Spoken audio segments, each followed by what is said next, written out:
Each year, Microsoft Research hosts hundreds of influential speakers from around the world, including leading scientists, renowned experts in technology, book authors, and leading academics, and makes videos of these lectures freely available.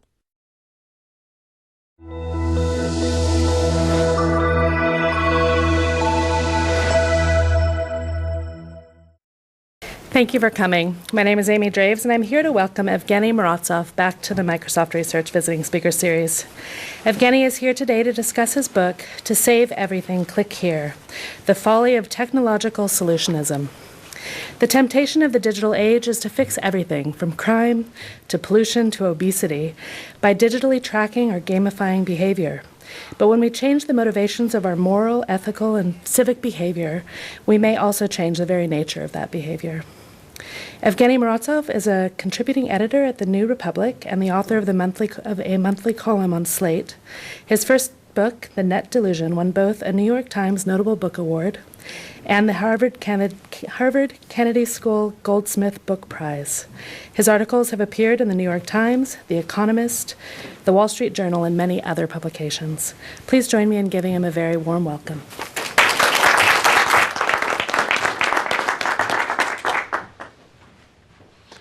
Thank you so much, and it's good to be back, and thanks so much for coming. I guess I'll start by just explaining why I decided to write this book, having written another book already that dealt with some of similar issues. So I wrote The Net Delusion in part because I myself come from Belarus. As some of you may know, it's a country that has this very difficult and challenging political situation. That's where I grew up. And for me, always the internet and new media were a hope. They gave us hope that you can actually use them to do something positive with bringing democracy and freedom of expression to the country. So I spent some of my early career working as a practitioner, working for several NGOs in the former Soviet Union, where we tried to actually use social media and blogs and so forth to train activists and bloggers how they can campaign better online. And what I noticed, and what prompted me to write The Net Delusion first, was that the governments were increasingly using the same technologies and techniques to track dissidents and to censor them and to engage in propaganda. And what I noticed is that a lot of technology companies were actually involved in supplying many of these dictators and authoritarian regimes with tools for cracking down on dissidents, whether it was tools of surveillance, whether it was tools of monitoring them online or monitoring them through their mobile phones, or whether it was tools for spying on internet traffic.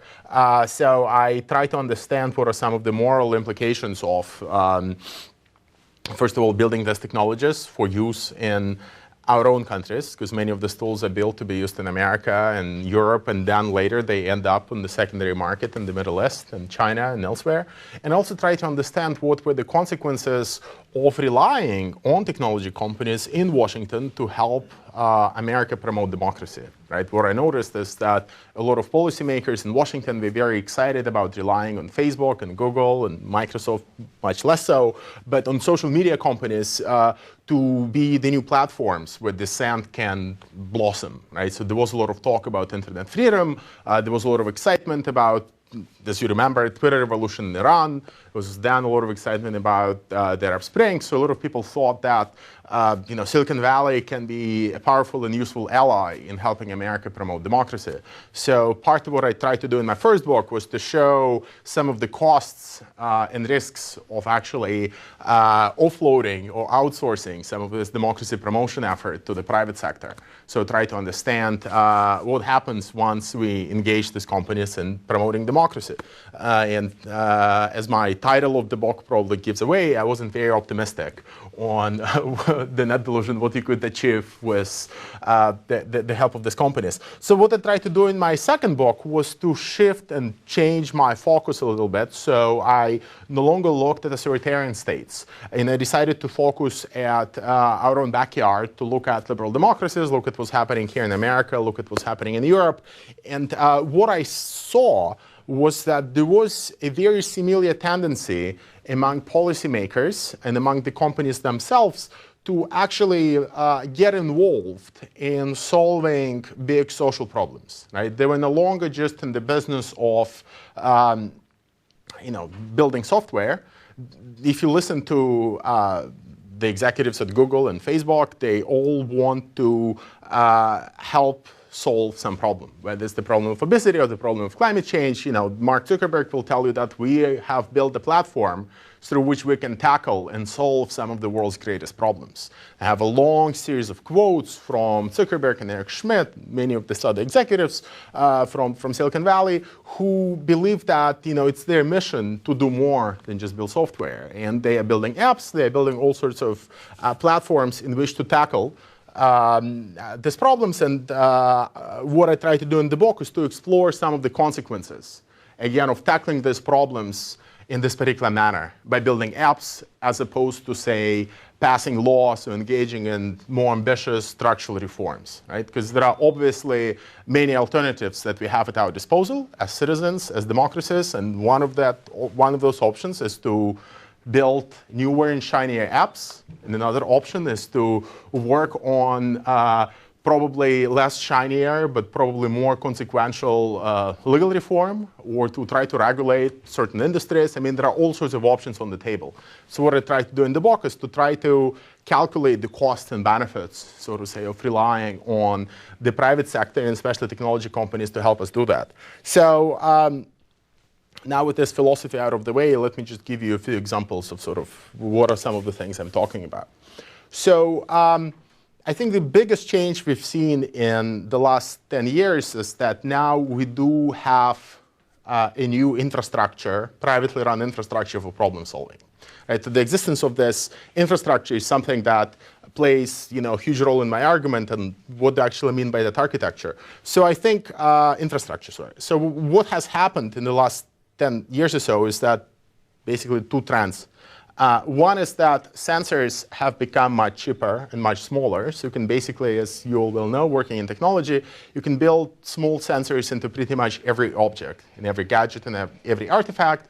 And that allows to have new type of interactivity, but it also allows to supply the user with new types of information that you previously couldn't build into a cup or a blackboard or a table, right? Previously, those devices were dumb, right? They were analog.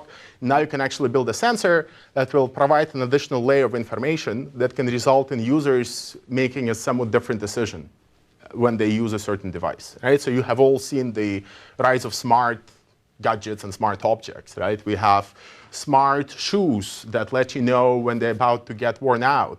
You have smart forks that, because of sensors, again, can tell you that you're eating too fast, and they will vibrate if they sense that you're moving your hand too fast, right? You have smart toothbrushes that monitor how often you're brushing your teeth and can actually send that data to your dentist and to your insurance company, right? All of that is possible because you have little sensors built into all of those devices, right? And they allow for new types of behavior, but they also allow to push and nudge the user to do something else, right? To adjust their behavior in one way or another.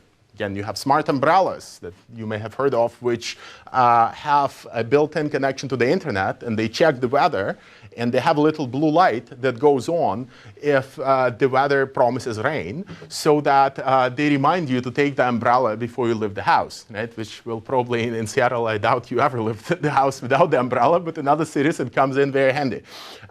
So again, here you see new types of behavior become possible as you add new layers of information to devices and gadgets that were previously either unconnected or that previously had no interactivity whatsoever. So this is one trend, and I'll tell you what the political implications of this are a little bit later.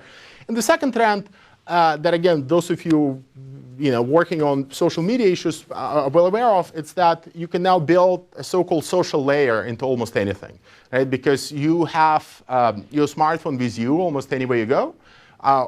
Most of us have presence on social networking sites, right? So virtually every single decision that you take right now, right, you can run that decision through your entire social circle. You can involve, if you want, as a sort of policy architect, as a problem solver, you can involve your entire social circle in helping you decide on something or on having you compete with your friends and be in some kind of game or some kind of competition. right? And again, let me just unpack it a little bit more. So there is this new app that a lot of people in Silicon Valley are excited about called Seesaw, right? So what does this Seesaw app do?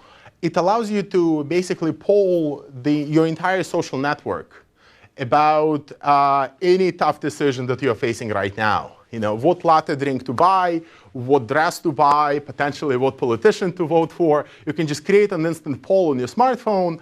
Your friends will get an immediate notification. They'll say whether what they think about a certain choice that you're facing, and then within a minute you'll know what everyone in your social circle thinks about a particular range of options.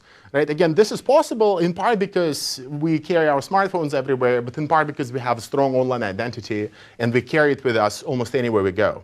Right? So new types of behavior become possible, and gamification is a trend that some of you may have heard of. It's this tendency to turn behaviors that were previously motivated by appeals to, say, morality or some kind of civic language, that you have to do something because that's what good citizenship is all about. Now you can actually get people to do it because they can earn points, right, and thus compete in a competition against their friends, right? So you can actually turn almost anything into a game because now there is the social currency, whether it's the currency of Facebook or currency of attention, and we can all be compensated for things we do, sort of as opposed to compared to what our friends are doing. So someone who is a major theorist of gamification, a guy called Gabe Zicherman, wrote an op-ed in November, right after the elections, where he argued that one way to boost civic behavior in America is to start rewarding people with points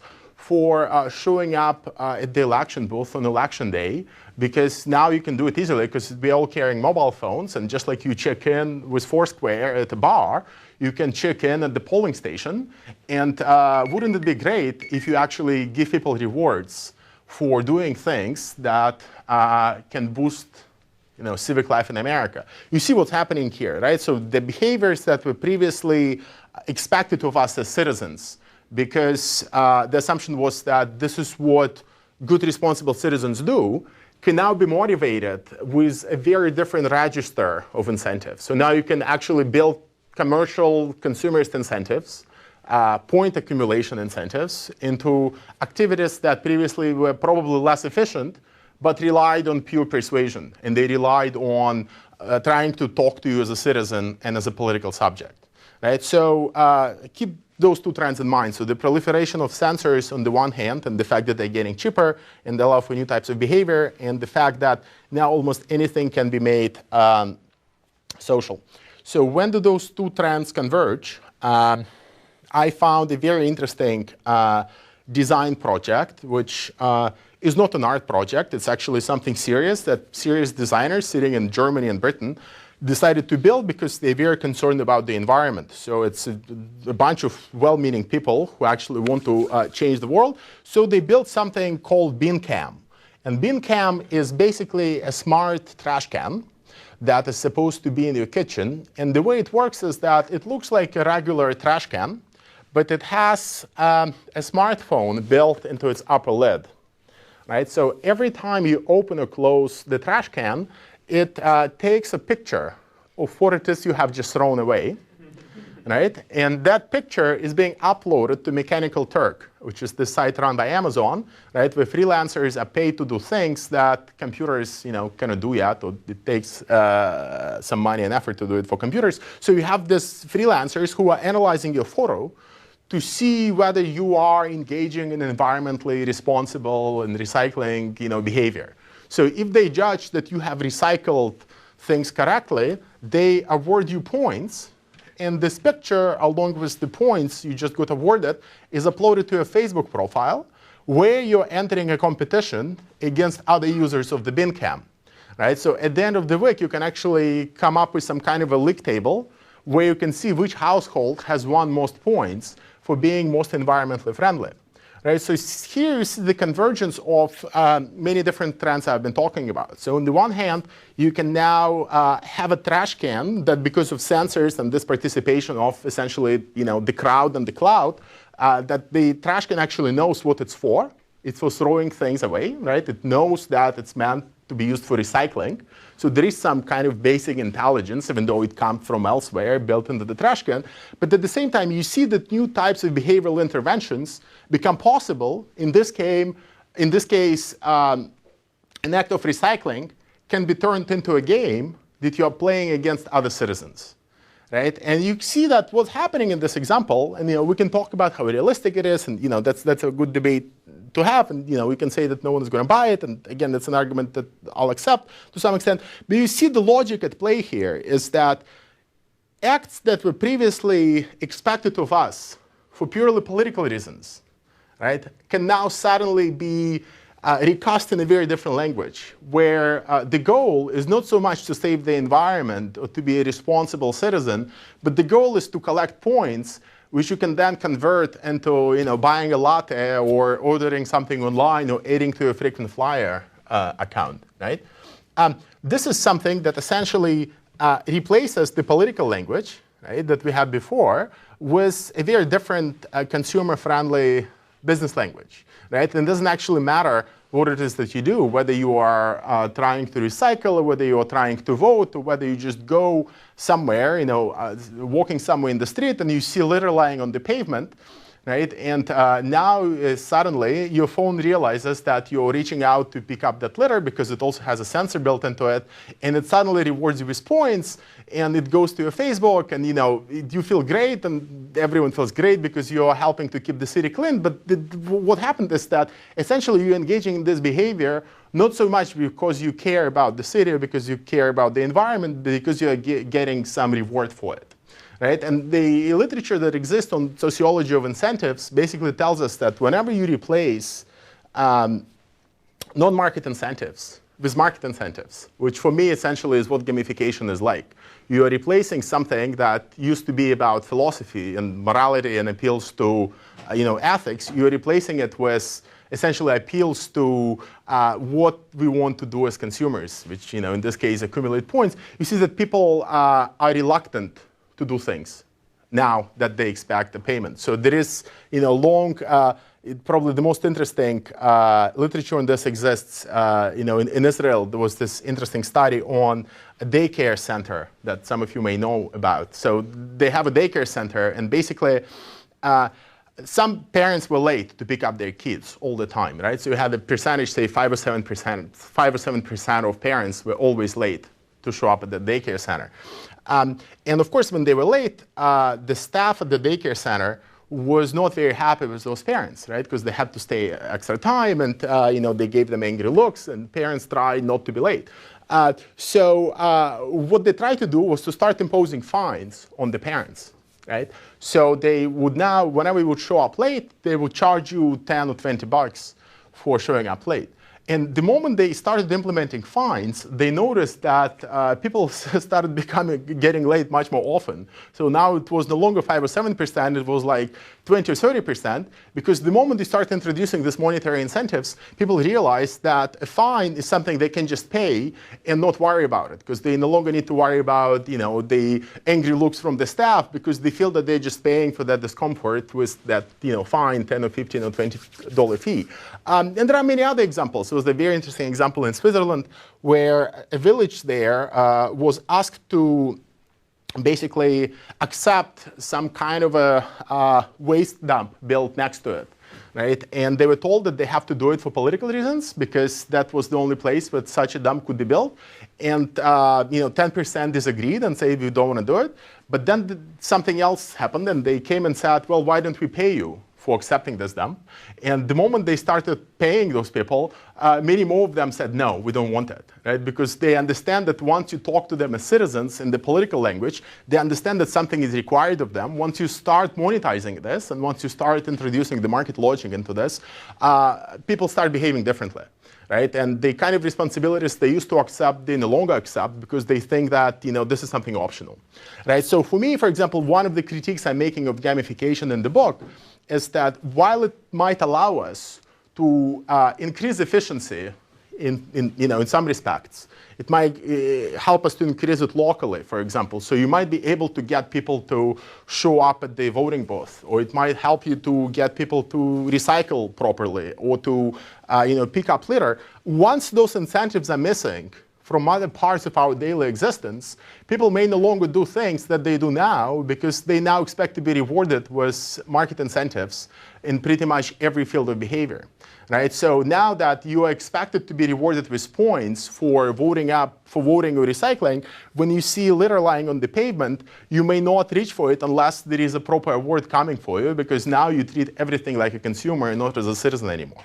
Right? So this is sort of the broader critique of efficiency and gamification that I'm building, because I think there is something very perverse in how many of these solutions are being sold to us, because they're sold to us, again, as something that can increase efficiency, and we don't really need to talk about the fact that we're replacing something that used to be regulated through politics with something that's now regulated through market. But the broader attack I'm waging in the book goes far beyond just gamification, because I think there is something very narrow-minded about the kind of politics that are often smuggled along with such technological solutions. So many of you have heard about the quantified self movement, right? And the self-tracking and the life logging, especially in Microsoft, you must have heard about it. So there are a lot of people who now try to track everything about their life, right? And now they don't even have to do a conscious decision, because our gadgets track this stuff anyway, right? So your iPhone might track how much you're walking because it has sensors built into it, right? So I mean, since you have sensors built into all of your smart devices, you no longer even need to buy any extra gadgetry. You no longer need to make an active choice. So what Google has done, for example, with Google Now, I mean, how many of you are familiar with Google Now? Right, so Google Now is this app for Android, right, which basically analyzes, and now it's available, I think, on the iPhone as well. It analyzes everything that you do on different Google services. So it analyzes what you do on Gmail, it analyzes what you do in Google Calendar, it analyzes what you do on YouTube, and then it tries to make predictions about what you might be doing in the future. And it also tries to do some of those things for you to make your life easier. Right? So the example that they usually use is that you have a plane reservation in your inbox, and you're about to catch a flight somewhere, and since that reservation in your Gmail, Google can automatically check you in right into that flight. It can check the weather at your destination and tell you that it will rain, so you need to fetch an umbrella. And it will also tell you that the traffic conditions on the way to the airport are really bad, so you need to leave an hour earlier. Right? So you can do all of those things in real time, again, by analyzing where you will be going, by studying your behavior, and it will make those predictions about the future. The interesting thing is that now they also provide another kind of information, and they, at the end of each month, they show you how much you've been walking, right? And how many miles you've walked that month, and how it differs from the months that passed before. They'll show you percentage change. Right? Those of you familiar with behavioral economics will recognize that this is kind of a nudge. Right? The proper term for this is nudging, and Google is trying to get you to walk more. I mean, that's the implicit assumption that they make, by basically recording information about your current behavior. Right? The idea here is to show you that maybe something is wrong, and that you may need to exercise more, and maybe you need to make some other adjustments. But the idea here is that, again, this infrastructure for problem solving is there, and it's tied to our gadgets, and now it becomes possible to have all sorts of interventions that were impossible before. From the perspective of a policymaker, right, this is wonderful. Because, just think about it as someone who sits in Washington, who has been trying to solve a problem like obesity or climate change, for that matter, for a very long time. You've tried everything. You've tried regulating the food industry. You've tried regulating the energy industry. You've tried building infrastructure. And, it's very hard. There are a lot of lobbyists. You have to go and build political capital, and then you have to do all of those things. Wouldn't it be easier if you can just turn to Google and have them remind everyone that you need to walk more, right? Or that you need to exercise more, and then you need to eat more vegetables, right? And again, you have to understand that this infrastructure that I mentioned for problem solving, it's expanding. So now that we all will be wearing Google Glass, right, even new types of interventions will become possible because even more information will be analyzed, right? And even more kind of information will be collected, processed, and new types of behavioral interventions will become possible. So if now it's tracking how much you are walking, it will be possible to track, what it is that you are eating because the glass will process what it is that's on your plate, right? And based on that, you can think of all sorts of other behavioral interventions that might help to solve the obesity problem. Researchers in Japan last year did a very interesting experiment. They took a system like Google Glass, and they basically have it do one thing. So you come to a restaurant and you order,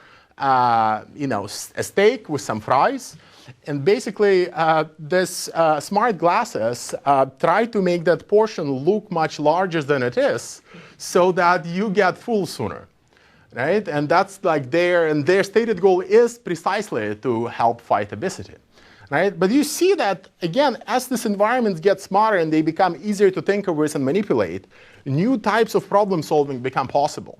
So in a sense, we as a society, as people living in a world where we still care about democracy and reform, we need to figure out how to deal with this temptation, right? Because there are more and more ways to solve problems. As I've said, you have the smart trash cans, which can analyze everything that you throw in them and tell you to do something differently. That was science fiction 15 years ago. Now it's reality. You have the smart glasses, which can not only make portions look smaller. I mean, if they think that you've been eating too much fried chicken, they can have fried chicken disappear from the menu, right? You're looking at. I mean, you might laugh and say that this is science fiction, but again, that's an option that's on the table, right? And if we really think hard about solving a problem like obesity, we need to know why we don't want that option. We need to be able to articulate why that option looks ugly, right? And my problem is that people who are building things like smart trash cans not only cannot articulate why that project is ugly, they're actually convinced that this is the best thing ever, that this will actually solve many problems, and that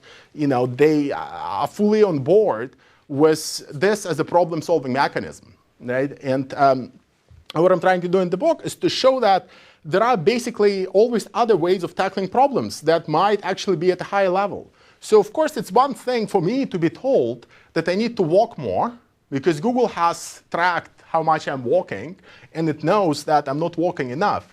But it's not going to solve the problem if there is no infrastructure for me and there is nowhere for me to go, right? Because in order to be able to go somewhere, it's nice to have pavements and to have public spaces and to actually have places to go to, and not just to go to the mall or go to the highway, right? I mean, this is something that you tackle. You cannot tackle that with an app, right? You need to tackle it at a different level by building infrastructure. And it's the same with food, right? It's the same with, of course, you might be told that you need to eat more vegetables, but it would be nice to do something about the food industry and the fact that they advertise their products to children in ways that are poorly regulated. Right? This is something that you need to solve by passing tougher laws in Washington and by taking on the lobbyists, and not just by building apps. I mean, you can see the evolution. I don't know how many of you followed Michelle Obama's efforts to tackle the obesity problem in America. Right? So how it started in 2008 was a very ambitious effort. We will go and we'll just take on the food industry, and we'll just make sure that we tie their hands. I mean, after 5 years, it all became about planting vegetables in the White House, and it was all about moving more, right? We need to get people moving. Of course, it's nice to get people moving, and with Google Glasses and smartphones, you can be told that you need to move more, but it doesn't solve the problem that is at the root of the, and that problem needs to be tackled through a different set of solutions, right? It needs to be tackled at the macro level of reform in politics, not at the level of technology, right? And my fear is that, of course, if this new infrastructure for problem solving was just a bonus, right? It was just a way to supplement existing efforts to tackle all of those problems differently, I think it would be a wonderful idea. But the problem is that the intellectual climate that we live in right now doesn't treat it as a bonus. It treats it as a full-blown replacement to other efforts. And that happens for several reasons. It happens in part because governments have tried everything else, and they know that it's very hard to be taking on these powerful industries that, either in the food sector, in the energy sector. We know that they all love innovation, and they want to be seen as experimenting with apps. Again, because this is seen as something cool. We know that all of them are very excited about behavioral economics and nudging. There is an entire unit in the British government whose job it is just to be finding new nudging solutions. So they want to nudge citizens to do more. So the confluence of all those factors results in us basically taking on this new problem-solving infrastructure built and provided by Silicon Valley as our default way to solve problems, right? And this is what I find so dangerous, in part because I think, again, it's a kind of politics that basically treats the existing system as a given, as fixed, right? And all you can do is just to change the behavior of the citizen, right? So the way that it starts is that you're being told that you need to readjust your own behavior, walk more, walk less, eat more, eat less, recycle better, recycle worse. But we're not doing anything about the system itself, right? We're not reforming the system, we're reforming its users. And I think that while it's important to be reforming the users, it's important to be reforming the system as well. And it's at this level that I think most of these apps fail and they cannot deliver. And if our policymakers do not see that, then I think we are in big trouble. But there are, of course, as you well know, many other concerns to this private problem-solving infrastructure. I mean, concerns about privacy would be probably number one. In part because now it is possible for FBI or any other law enforcement agency to go to whoever runs that smart trash bin and ask them what was in that trash bin 3 weeks ago, right? Because there is a record of the photos and of whatever data comes from those sensors stored somewhere. So suddenly, that information becomes discoverable in a way that it wasn't discoverable just 10 or 15 years ago. It's the same with that smart toothbrush. You might think that it's completely trivial and who would ever want to know, what's happening in your mouth. But now there is an agency somewhere that collects the information about the movements of the toothbrush in your mouth. And if FBI needs that data, they can go and ask that provider for that data. And again, that's something that wasn't possible before. With Google Glass, I think here it's also quite obvious what the implications are, right? Because I do think that whatever feed will be generated by the glasses will be stored on a server somewhere, and it will be, of course, the law enforcement will need a warrant, it will need some order from the court, but again, that data will be discoverable, right? So there are additional costs in terms of privacy attached to many of those solutions, which might actually negate the benefits. Right? So we might think that this is all great and we are solving problems, but at the same time, what's happening is that politically we are creating new and new ways for law enforcement agencies to abuse this infrastructure. And I think they will be abusing it pretty soon. I mean, the other part, and that has more to do with the quantified self movement and its consequences, is that I actually don't think that building stronger privacy tools here will necessarily help us. In part because there are good economic incentives for people to actually track what it is they're doing and use this problem-solving infrastructure for their own benefit. Because if you can track your own health, and if you can track your own driving habits, and if you can prove to your insurance company that you're actually a much better person than they think you are, you'll end up paying less for your insurance, right? So, I mean, there are good structural incentives for most of us, at least for those of us who are better than the average person, whatever that means, right? To actually go and track how much we are walking, what it is we are eating, and how safe we are driving, because that data in itself can give us an economic advantage, right? Because we'll end up paying less, and that's already happening with people who install sensors in their cars, and then they can take that data to the insurance company and they'll end up paying less. And if you think about this logic, basically, it's in your benefit. And you will see all sorts of intermediaries, and some of them are already quite active, that will allow you to record that data and put it up somewhere online, and then to have secure access to that data and sell it to other companies who would be able to come in, take it, and look at it, and do whatever they want with it. The problem with this new brave new world, if you will, is that those of us who are less successful than the average person, or those of us who have something to hide, would no longer be able to opt out. I mean, right now it's being sold to us as something where we all have a choice whether we want to participate in the system or not. Right? We're being told that if you want to track yourself, you track yourself. If you don't want to track your behavior, your health, or your driving, you don't have to. But of course, once this reaches a critical mass of users, people who refuse to self-track will be seen as very suspicious and as people who have something to hide, right? I mean, try not having a mobile phone or not having a Facebook account now and being a young person who wants to go and rent an apartment on Craigslist. Right? If your potential landlord cannot find you online on Facebook, it raises all sorts of questions. You actually already see now a trend on Craigslist of landlords demanding in advance only to see applications for people who have Facebook accounts. Right? Again, institutionally, this is no longer optional. Right? So of course you have a choice not to be on Facebook, but if our institutions and if our culture has been rewired in such sense, in such a way that carrying this online identity with us everywhere we go brings benefits, and not carrying it brings costs, then it's no longer optional. Right? And then people who refuse to participate in this will be treated with suspicion, and they will be the ones bearing all the costs. Right? And we don't actually have a very good system and a very good way of discussing how we should balance the benefits of those of us who want to self-track and our interests and the interests of those who don't. Right? We don't have a good framework, justice-wise, to decide what needs to be done here. And I think that's another complication that we need to have, because if you think about it, your decision to self-track indirectly affects my decision whether to self-track or not. It introduces a very different ethics.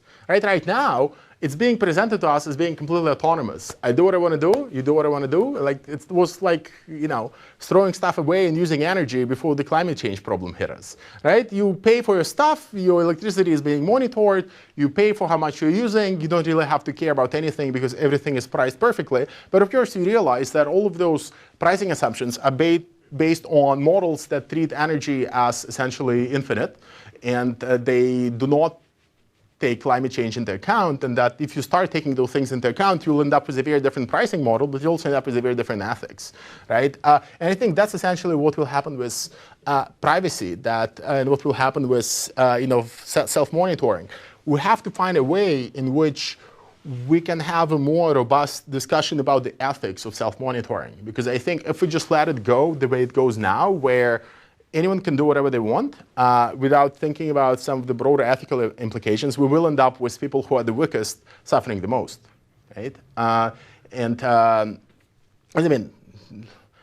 Monitoring yourself also takes time and takes expertise, right? And if you work 5 jobs, you don't necessarily have time to monitor yourself, or if you monitor yourself, you might discover that you sleep only 4 hours a day, and that's the consequence of having 5 jobs. And then of course it might affect your insurance status and all sorts of other things. There are some structural issues and structural consequences that are not necessarily positive to forcing the self-tracking logic on everyone. The basic sort of argument and the basic message that I'm trying to deliver in the book is that many of the solutions, whether it's self-tracking, whether it's gamification, or whether it's the proliferation of sensors and this new type of nudging that becomes possible, all of them may seem very tempting, and all of them may seem to promise us so much at an early stage. And we might think that they boost efficiency, or that they let us to push people to do things better. But all of them also have hidden costs, right? And some of those costs have to do with the fact that we are not solving the root problems, root causes, and we're not addressing the root causes of many of those problems. Some of them may have to do with the fact that there are actually huge consequences to using technologies like self-tracking in terms of privacy. And all of those costs need to be made visible before we embrace many of these technological solutions. I think I'll stop here, and we can have a debate, a Q&A, and feel free to ask me about anything. And thank you so much for coming.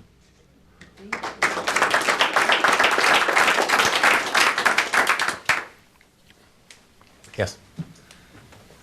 I agree with all the privacy stuff, definitely. I had some questions, though, about the first thing you were talking about with the recycling example. Sure. I wonder about this moral subject that is sort of accepted here implicitly, that there's this moral subject that actually that actually reasons morally, and recycles or doesn't recycle as a result of that, and that's a normal state of affairs, and it's being threatened now by technological change and cast unseen and whatever else. Yeah. And I wonder if that's really there. I mean, the reasons that people do whatever they do in society are largely from social pressure, from religious dictates, from laws. They do it to avoid punishment. I wonder how realistic an expectation that is, or how much of a thing to bemoan that it's gone now, because that there's actually a moral reasoning that's going on among most people most of the time in their everyday behaviors. Well, look, I'm not saying that we're living in some kind of paradise where we'll behave morally and, now it's suddenly being threatened by these new types of incentives. I mean, that, of course, is not the case. But I think the question here is what kind of future do we want to build? Do we want to build a future where we completely bypass the language of politics and language of deliberation? Because for me, I think another way to tackle this problem would be to have a more robust debate about things like recycling and climate change and make sure that, people are aware of their responsibilities. And not just bypass that level altogether and start rewarding people with coupons and virtual points for things that someone somewhere has decided to be moral, while not question. Perhaps we'll figure out that recycling may not be the best way to go, and maybe there will be some other solution. But again, there needs to be some kind of debate, right? Citizens need to be confronting those issues, and they need to be thinking about them. And I think keeping this debate within the framework of morality and ethics is one of those. You mentioned religious dictums and, social pressure. I mean, that's what ethics is, right? It's a set of moral imperatives that you tend to follow because, you believe that that's the right thing to do.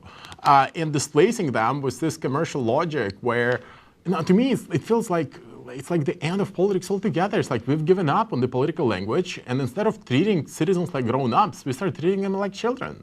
So we'll be giving them, it's like, we'll be giving them good rewards and reinforce their reactions like Pavlovian dogs, we're just rewarding them for things that help marginally solve the problem of climate change. But even recycling is not going to change it, right? For me, something like recycling would be a way to hook people into the thinking process and then make sure that they confront other decisions in their life with this sort of environmental sensibility. I mean, to me, that would be the point of getting them to recycle. It's not necessarily because recycling helps the planet, it's because it keeps them within this moral political framework, right? And then that in itself then influences how they behave in the political arena, who they vote for, what contributions they make. I mean, if you kind of cut all of that out, you're just left without civil society, without any activism, without any politics whatsoever. I mean, if you're being paid in coupons for recycling, and that logic is also taken to motivate you to do other things in life that were previously done for political and moral reasons, what kind of politics is left? All you do is spend time on Facebook to redeem the coupons you earn through recycling. I mean, so to me, it's a very ambitious and kind of dangerous future. So I mean, I'm not saying that the present or the past are very nice. They aren't. But I don't want to give up on, to me, I mean, you might say that I'm utopian or whatever, and that would be an interesting charge, but, I don't want to give up on the idea of citizens as being capable of deliberation. So, yes? It sounds to me like you're saying that we have an over-reliance on technology. Or are you saying that the institutions of a civil society are broken? Yeah, I mean, look, what's happening is that right now, there are several things. I mean, I have a long chapter in the book attacking the very idea of the internet. I actually think it's in scare quotes throughout the whole book, because I think at this point the internet now is being invoked in all sorts of ways to justify all sorts of policies and interventions. And one of these consequences of this is that we tend to think that we are living through unique and exceptionalist times, and it's almost like the second coming of the printing press. And once you have the second coming of the printing press, all sorts of interventions become possible. So a lot of people think that, Wikipedia tells us that basically new ideas and new forms of organization work, and we can then go and remake, say, politics based on Wikipedia as our template. So people do look to the internet as a source of answers, right? And they do it because they think that there is the new printing press, right? So what I'm trying to do in the book is to show that, maybe the times we are living through are not as unique and not as exceptional, and that, some of the impetus for change that exists now derives solely from the fact that too many people are convinced that it is the second coming of the printing press, and we need to go and radically reshape and redo and remake everything, from politics to how we fight crime to how we fight recycling. So I mean, there is something that has to do with our own perception of the uniqueness of the historical situation we're in. But part of that has to do with, again, I mentioned some of those factors, has to do with the fact that, we're living through times of austerity. Governments don't have budgets to solve problems, right? So they're very happy to outsource some of that problem solving to Silicon Valley. Some of that has to do with the fact that Silicon Valley, and technology companies themselves position themselves as basically being in the business of problem solving.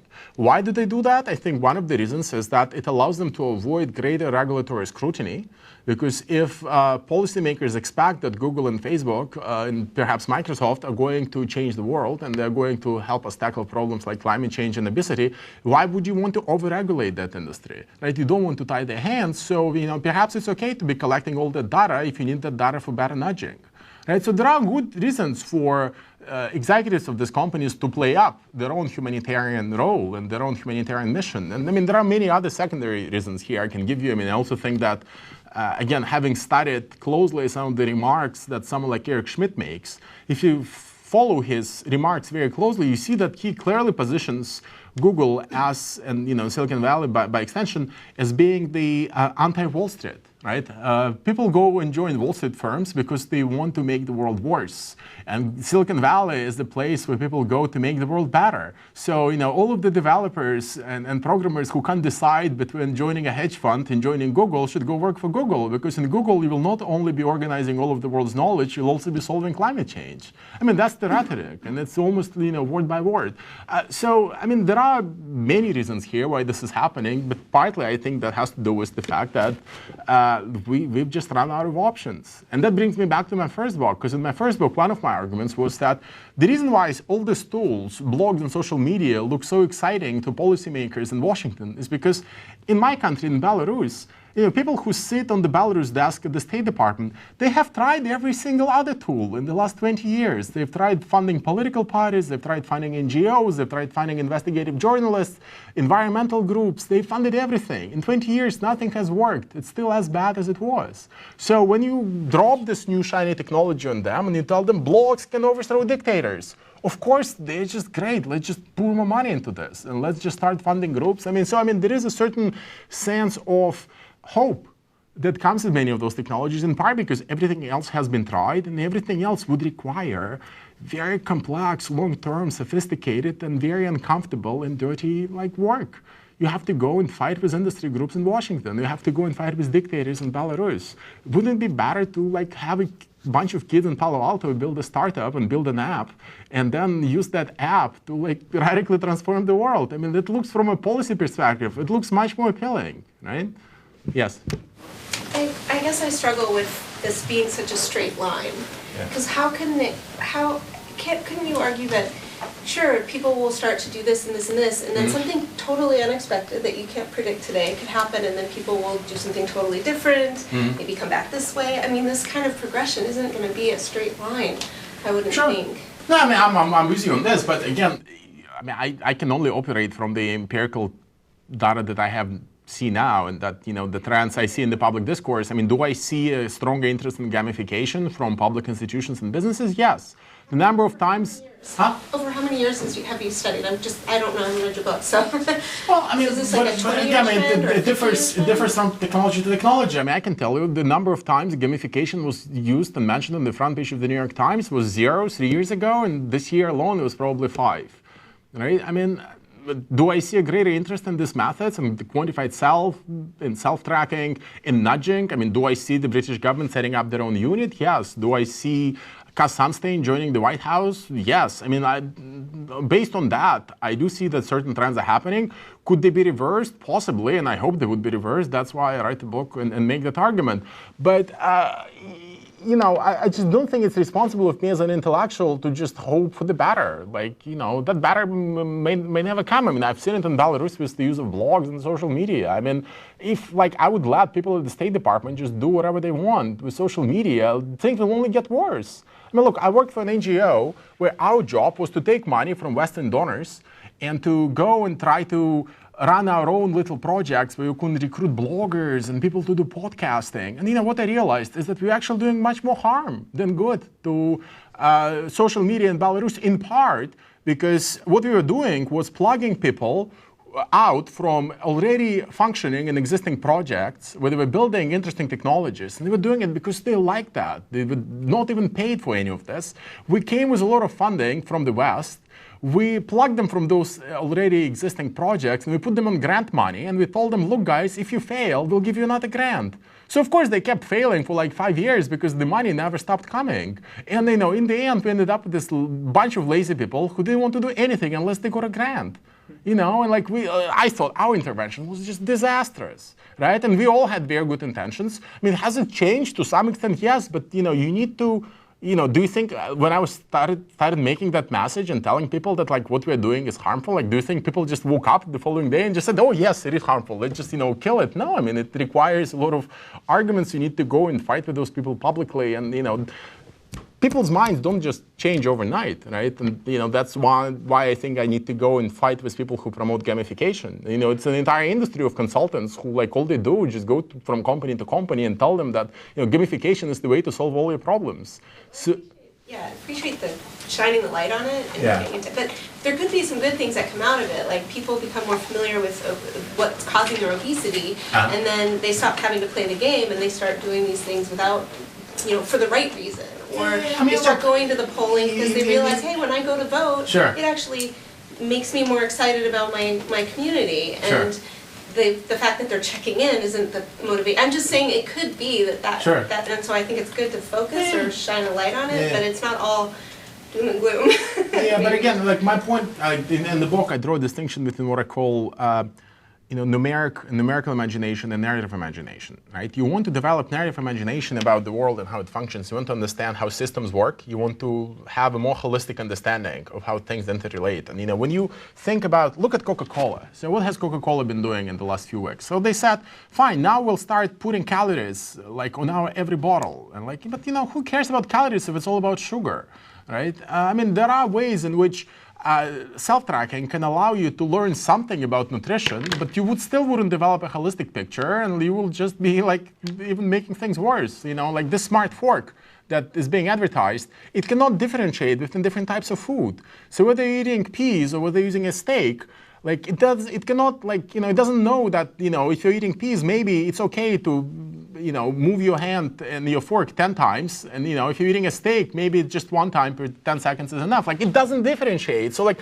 what kind of complex narrative will emerge from that sensor? Like, it wouldn't. So, I mean, I'm with you that often it can result in more complex understandings, but very often it doesn't, right? So, again, there are ways in which you can do that, but you need to strive towards it, and you need to build it, and you need to think about it. So, I'm not saying that we need to, actually, I have a whole chapter in the book, the last chapter, is all about ways in which you can actually use technology to get people to think more and in new and different ways.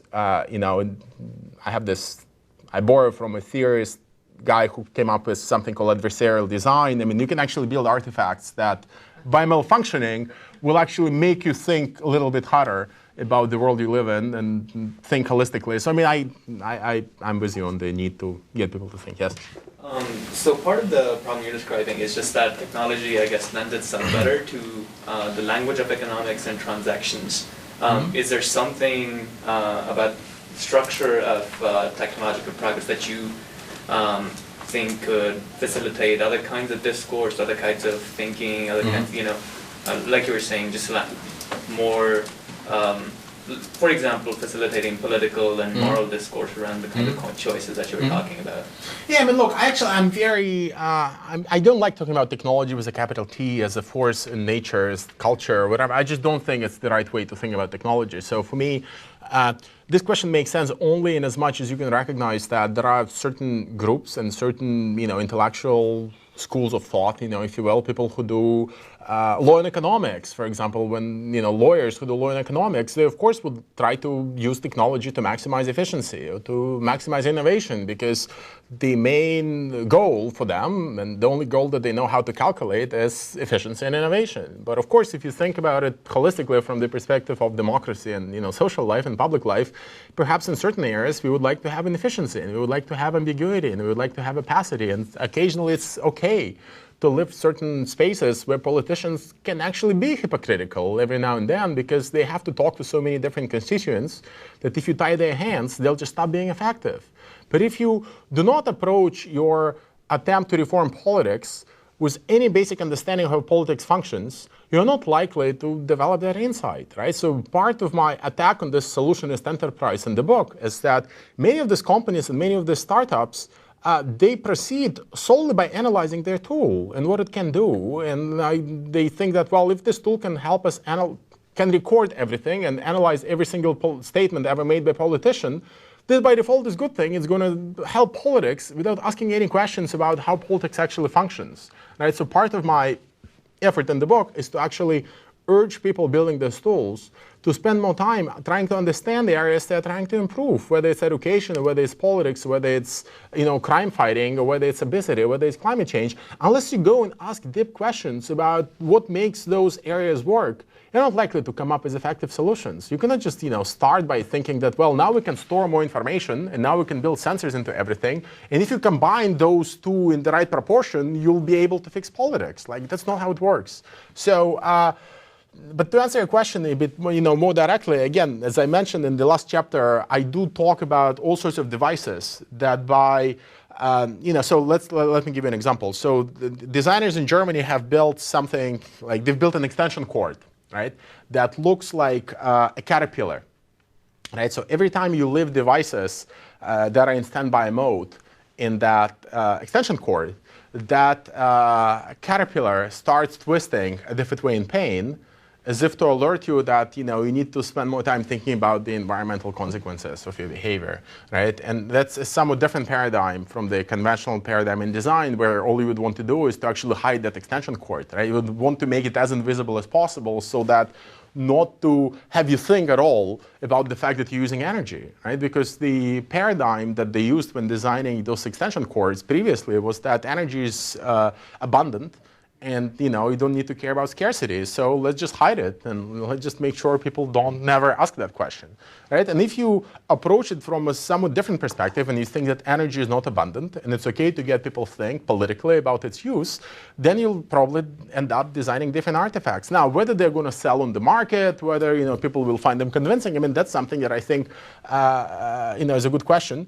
But again, there is no reason why we cannot develop consciousness in consumers that they want this kind of devices over the purely functional ones. I mean, then that's, now we have people who go and pay extra for bananas because those bananas are fair trade. I mean, rationally, there is no reason for you to be paying more for bananas just because they have a sticker on them, right? You do it because you attach some political ideal to that banana. I mean, there is no reason why you wouldn't want to go and buy an extension cord that, may not be as functional as the one, that your neighbor has, but it articulates a different political ideology.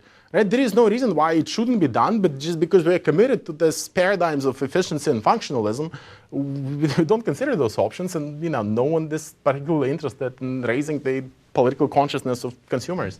Yes. You bring up a good point about efficiency and. Sure. I was just thinking that like my electricity gas bill will tell you, the data of how you rank with your neighbors. For some people, that's enough. I think there's different incentives that are going to work, but I'm also thinking if all this data, as it's being collected, it can also be hacked and construed in a way that then, like you said, there's incentives that you'll save money because you're a good consumer or whatever.